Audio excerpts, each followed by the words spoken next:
kanu le kapa kanau ningcha kanau lal neu zin wo hen amani he tu ni ki le thon dinga hetai achi lo on masangin gari an viaute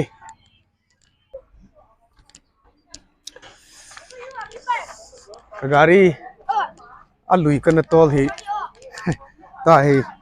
atha hi tan alui yong nu modi lo hi tin jala chong hi ngai lu nei ta kan tham ka den agin wang chu che lang yin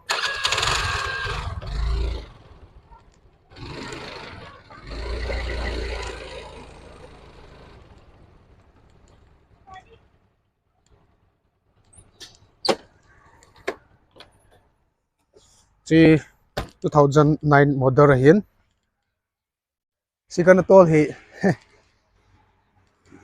kimi yong khat ve ka point akang hung do jin lampia ka boi hanin ai wangin tu long hi kasin na sot phadin ama kan he thim tan ama nyong ke in he thimin ka boi kha be hon ta pun gari lui ki sin hi aphat chom na chu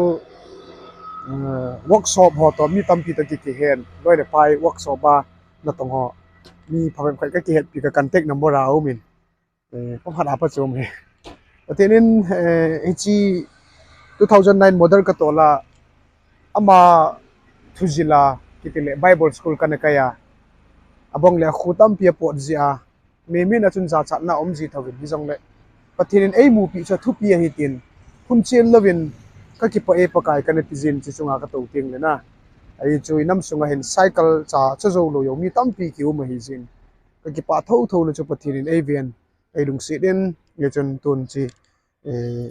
tha sat gari tha sat hi ai pin chi gari hi chi to hen akel au te hi be ingen hoi dan chu ka tina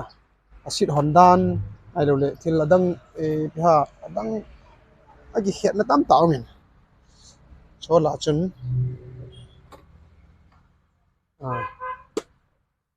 gari viauti gari lekha asit jong via naw asit hong tha sa de na hoi dan che hna ta boy hna ma kha ma hi okay ma mina chukila hin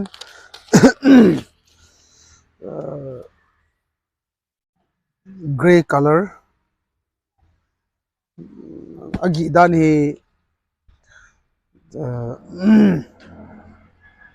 a weight tiute a kg hi zakhat la sigi hin awana pu achunga hi apu ding kham hi jani la som gi la sigi le mi thum ki to yon kho lo ti da nei Activa 125 hin chule ama ki sim na chu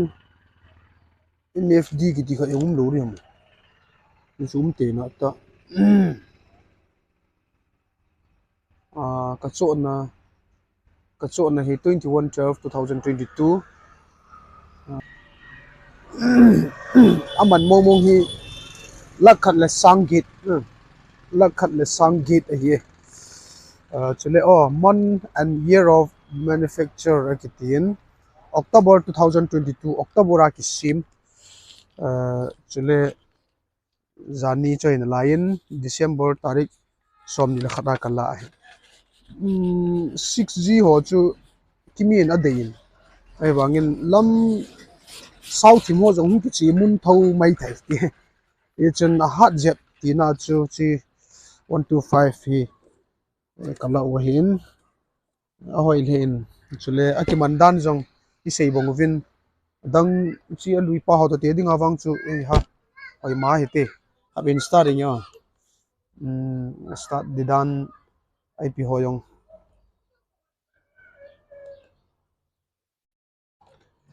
astia no mai ki start thelo sorry astia no mai ki start thelo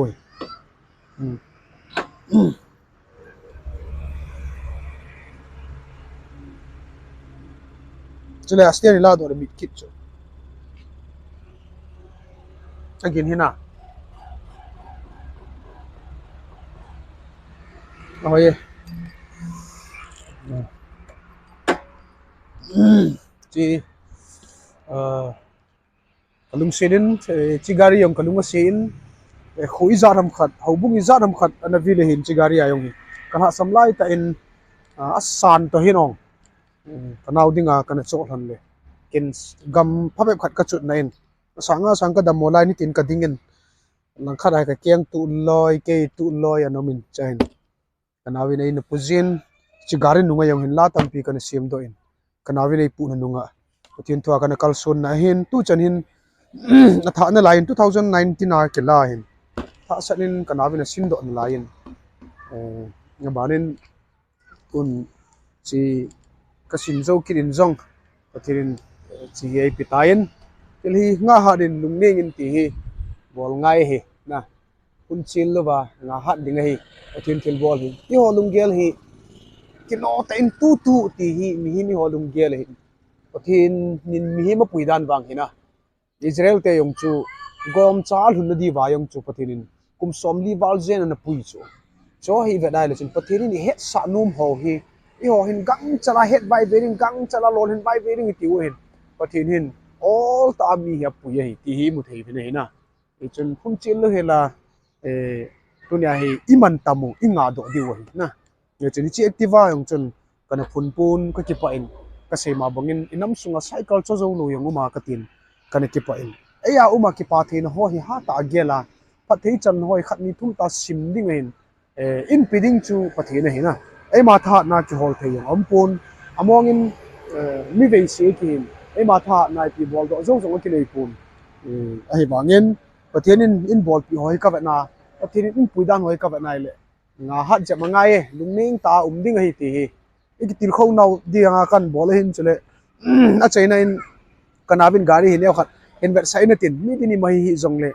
ke ading in aman tama ma jengin ngai lut na he chung pe na hi in ngai lut na nei ta hi chi gari in la pi apu dominic pau khulun khong sai ama la in sung mi te chung yong kipathu ibon chawi sevin a gari cho hi zan hen zong aman pathin hi nga azinu to hang hon tan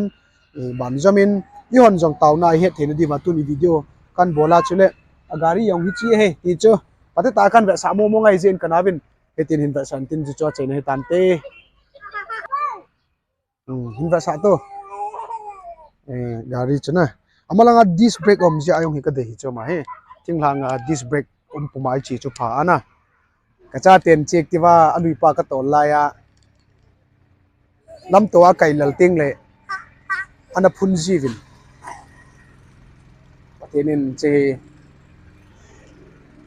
athe bu na hen